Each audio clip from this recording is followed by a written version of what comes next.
You ask Tiger to calculate. This deals with finding the midpoint between 2 points.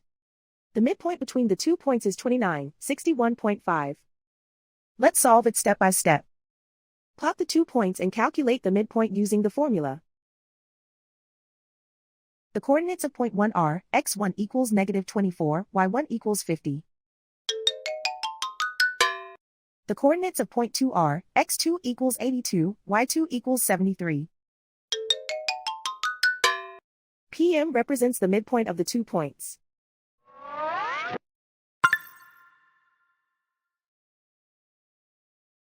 Use the x values in the midpoint formula to find the midpoints x.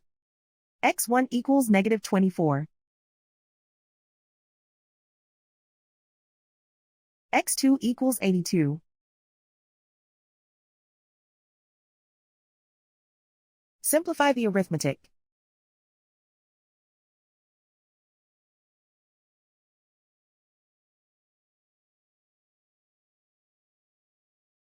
Use the y values in the midpoint formula to find the midpoints y.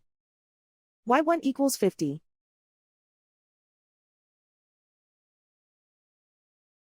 y2 equals 73.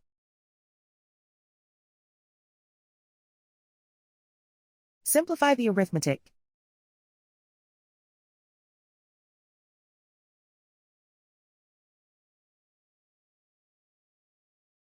And so, the midpoint is 29, 61.5.